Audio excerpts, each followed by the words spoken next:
적느냐 마느냐. 한국은행이 햄릿보다 더 처절하게 11월 금리 인상을 놓고 갈림길에서 고민하고 있습니다. 지난 18일 금통위에서는 금리를 동결했지만요. 다음 달에는 인상한다는 시그널을 강하게 남겼습니다. 인상 같은 동결이다. 많은 전문가들이 이렇게 평가하고 있지요. 월요일의 오아시스, 오늘은 금리 얘기해보겠습니다. 딱 떨어지는 비유로 뉴스를 시원하게 풀어주시는 분이죠. 박연미 경제평론가 나오셨습니다. 어서 오세요. 안녕하세요. 안녕하세요. 금리 얘기 전에 먼저 증시 얘기부터 좀 간단히 하고 넘어가야 될 것 같습니다.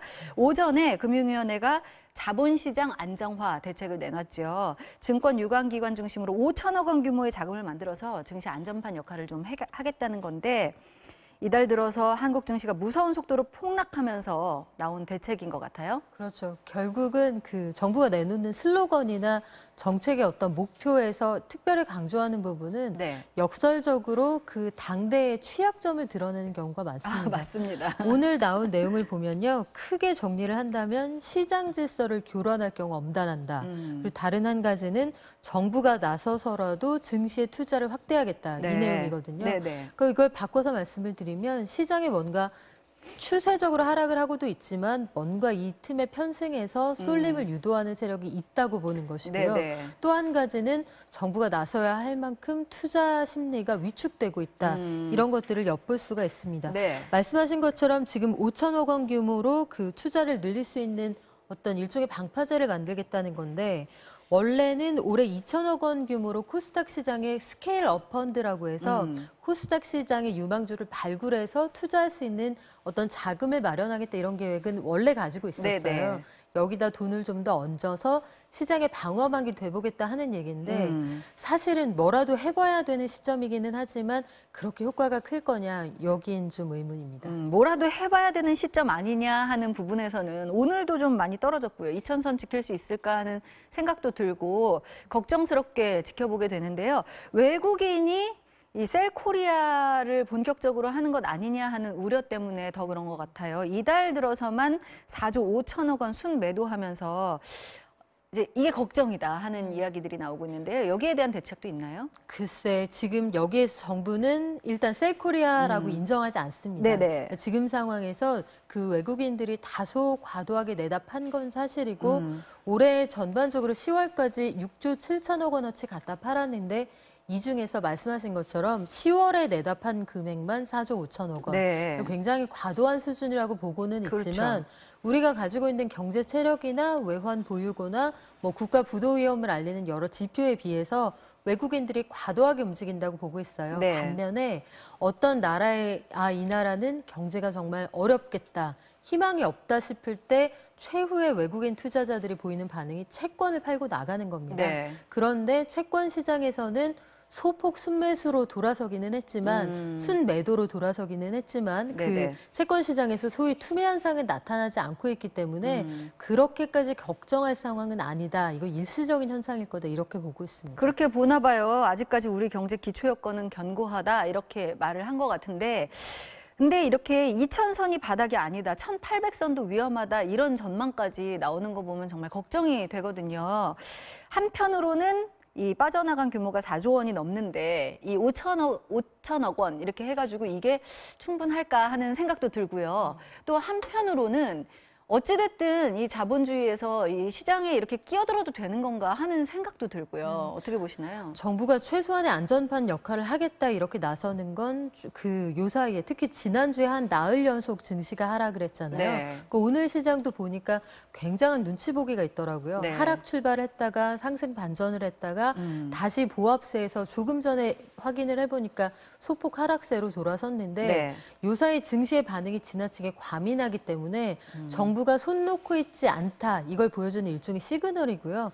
말씀하신 것처럼 하루 거래량이, 그러니까 지난주 기준으로 보면 하루에 외국인하고 기관이 내다 놓는 물량이 한 6천억 원 정도 되기 때문에 5천억 원이란 돈이 절대 충분하지는 않습니다. 다만 앞서 말씀드린 것처럼 시장에 과도한 쏠림을 유도하는 세력은 좌시하지 않겠다. 이 부분을 강조한다고 보시면 될 것 같습니다. 그런 것 같습니다. 지난 18일 금통위 때 이 인상 압박을 받아서 올릴 거란 예상이 좀 많이 나왔 나왔었는데 그럼에도 불구하고 동결했습니다. 경기 상황을 더 비중 있게 반영한 결과다. 그리고 대회 여건도 그렇게 좋지 않다. 이렇게 발표를 했었죠. 네, 예. 두 가지 이유라고 봐야 돼요. 사실은 말씀하신 것처럼 그런 내용은 표면적인 이유가 됩니다. 네. 일단 한국은행이 가지고 있는 중기 물가 관리 목표가 2%니까 지금 우리나라 소비자 물가의 지수가 1년째 1%대를 유지하고 있거든요. 이건 체감 물가하고 별개로 통계로 잡히는 물가는 그렇습니다. 네. 그렇기도 하고 경기 상황을 보여주는 여러 가지 지표들이 그다지 탐탁지 않았기 때문에 맞아요. 한국은행으로서는 금리를 쉽게 올릴 수 없는 입장이었다. 이거 충분히 대외적인 명분이 될 수 있는 거고요. 네네. 다른 한 가지는 뭐냐면 속내가 있어요. 행정부에서 네. 지금 국무총리나 국토부 장관이나 순차적으로 금리를 좀 올려줬으면 하는 뉘앙스의 발언을 나왔었죠. 넌지시 몇 번 건넸거든요. 네. 그런데 한국은행의 입장은 아마 이걸 겁니다. 이때 바로 금리를 올려버리면 얘기 우리가 듣는 것 마치 같다. 말을 듣고 올리는 것 같아서 요건 우리 자존심이 허락할 수 없다. 그러니 강력하게 올릴 수 있다는 시그널을 주고 11월에 올려야지 아마 내심 생각은 그거였을 거예요. 그런데 지금 실물 경제 상황이 좋지 않거든요. 네. 특히 증시 상황에 변수가 많기 때문에 11월도 아마 만만치는 않을 것 같습니다. 그러게요. 지난번에 동결하고 나서 지금 상황 봐서는 그때 동결하기 잘했다. 뭐 이렇게 생각하고 있을 수도 있겠다 하는 생각도 들거든요. 그렇죠. 사후적으로는 그럴 수 있을 겁니다. 네, 네. 체면 내지는 이 독립적인 거 보여주기 위해서 뭐 어떤 시나리오를 통해서 했다면은 조금 실망스러운 부분이 있는데요.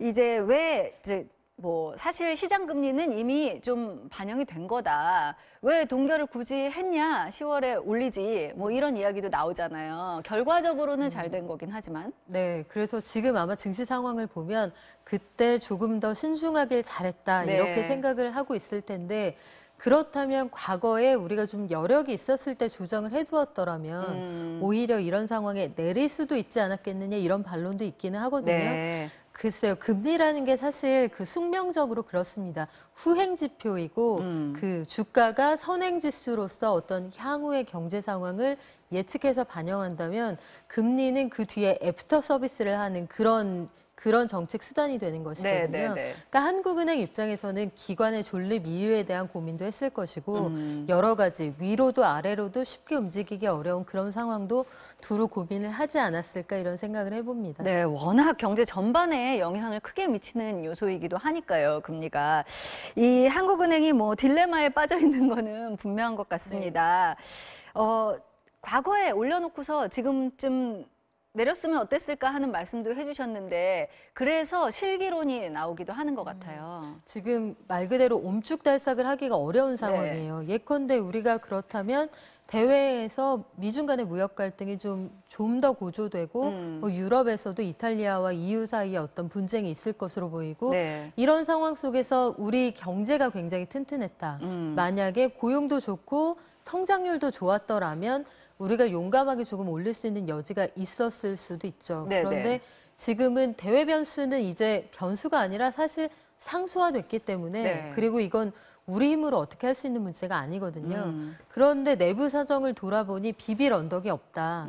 그 내후 외환이다. 이런 평가가 나오기 때문에 한국은행으로서는 굉장히 고민스러운 상황일 수밖에 없을 겁니다. 네, 이게 근본적인 전략을 갖고 좀 하는 거라면은 좀 다행인데 그냥 밀어두는 게 아니길 바랍니다. 오늘 국감에서는 이 이주열 하는 총재가 실물 경기 봐서 한다. 뭐 금리 인상을 기정사실화한 게 아니다 이런 원론적인 입장을 좀 밝힌 것 같아요. 일주일 전 열린 국감에서는 금리 인상에 대한 입장을 밝혔는데 이쯤에서 잠깐 듣고 얘기 이어가겠습니다.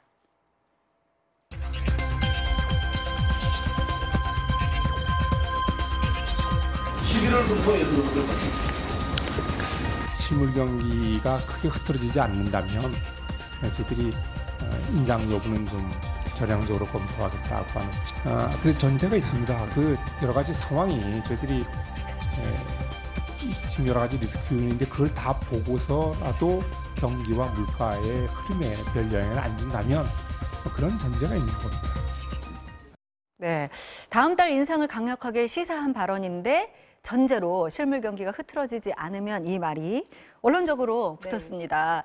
박 평론가님은 다음 달 인상 가능성을 어떻게 보고 계신가요? 상당히 어려운 질문이신데 죄송합니다. 사실은 저는 좀 쉽지 않을 거라고 봐요. 네. 왜냐하면 워낙에 한국은행이라는 조직이 아주 조심스럽게 돌다리도 두드려보고 가는 조직이기도 한데 네.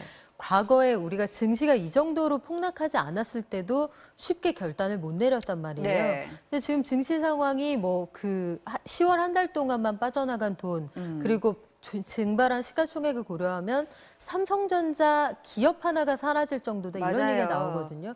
이 상황에서 하늘이 쉽게 움직이기 좀 어려울 거라고 보고 그렇다면 해를 넘길 가능성도 있지 않을까 이런 생각을 조심스럽게 해봅니다. 네, 경기, 물가, 거시지표에 큰 부담을 주지 않는다는 전제다. 하방 압력 요인이 커 보이는 것이 사실이다. 이런 말씀을 하신 것 같은데 부문별로 따로 보고 대책 마련할 수 없는 게 사실이라고도 얘기를 하신 것 같습니다. 그렇겠죠. 아무래도 한국은행이 금리를 조절하면 정말 많은 부분에 네. 영향을 미치는데요. 그렇지만 우리는 한번 부문별로 따져보자고요. OECD가 어제 발표한 경기 선행지수를 보면 한국 경제는 계속 빨간불이죠. 17개월째 연속 내리막인데요. 경기 선행지수라는 게 말 그대로 경기 상황을 앞서서 예상하는 지수입니다. 네. 이게 보통 향후에 6개월에서 9개월 뒤에 경기 상황이 어떻게 흘러갈 거다 이걸 반영하는 지수인데요. 네. 보면은 연속으로 그래프가 우하향 곡선을 그린 걸 보실 수 있고 17개월 연속 전월비 하락을 했거든요. 이게 그 99년 이후 그러니까 외환위기 이후에 가장 긴 시간 동안 내리 하락하는 흐름이기 때문에 네. 현재 상황을 결코 우호적으로 보긴 좀 어렵습니다. 그렇군요. 고용 상황도 사실 좋은 상황이 아니란 말이에요. 좋은 상황 아닌 정도가 아니라 꽁꽁 얼어붙었죠. 이 장기 실업자 6개월 이상 구직 활동을 하고도 일자리를 찾지 못한 이런 분들을 장기 실업자라고 하는데 이분들도 외환위기 이후 최고로 많다고요? 네, 가장 많기도 하고요. 지금 1월부터 9월 사이에 월 평균 15만 2천 명. 네. 그러니까 지난해 같은 기간하고 비교하면 7% 이상 늘었습니다. 네. 굉장히 큰 규모이기도 하고요. 여기에서 장기 실업자 추이만 저희가 지금 쭉 이렇게 늘어나고 있다고 보여드리는데 네. 사실은 이 통계 이외에도 고용시장에 희망이 없으니까 나는 당분간 아예 이력서를 안 쓰겠어 하는 분들 있잖아요. 그런 실질적인 실업자까지 포함하면 사실은 고용시장이 굉장히 어렵다는 게 일반적인 분석입니다. 네. 이게 부문별로 봐도 첩첩산중이구나 하는 생각이 듭니다. 도처에 이렇게 금리를 인상하기에 하방 압력이라고 이주열 총재는 얘기를 하셨는데 진짜 이런 위험 요인들이 많이 있는 것 같아요. 그렇지만 또 반대로 봐도 또 인상 압력을 주는 것도 또 굉장히 많은 것 같습니다. 미국의 금리 인상했죠. 또 우리는 가계부채가 정말 많죠. 또 부동산 투기, 뭐 이렇게 유동성까지 많아서 이런 부분에서 좀 이렇게 또 인상 압력을 받는 것 같은데 이런 상황에서는 한국은행이 어디에 우선순위를 두느냐 그게 중요한 것 같아요. 어디에 방점을 둘 거라고 보십니까? 뭐 지금 상황에서는 그동안 내가 시그널을 줬기 때문에 금리를 올려야 한다 이렇게 가기는 어려울 거예요. 네. 예상을 했지만 우리가 미처 대비하기 어려웠던 돌발 변수가 워낙 많았다. 솔직하게 전공법으로 나가야 할 것으로 보이고요. 네. 시장 참가자들의 어떤 기대라는 게 있거든요. 금리를 올릴 것으로 예상되면 채권 시장, 외환 시장이 빠르게 움직입니다. 네. 그러면 시장 참가자들이 올릴 것 같이 깜빡이를 켜고 왜 유턴을 했느냐 이렇게 네. 나올 수 있는데 지금은 사실 한국은행의 체면을 차릴 때라기보다는 어떻게 하면 이 상황에서 가장 효과적인 금리 정책을 펼 수 있겠느냐 여기에 주력을 할 때라서 네. 사실은 언론들도 조금 기다려줄 필요가 있는 시점이 아닌가 싶어요. 네. 자, 경기와 고용 상황이 금리 인상에 좀 부담스러운 상황입니다. 반면에 저금리 기조가 장기화되면서 과잉 유동성이나 뭐 미국과의 금리 차이 이런 부작용도 만만치 않은 상황인데요.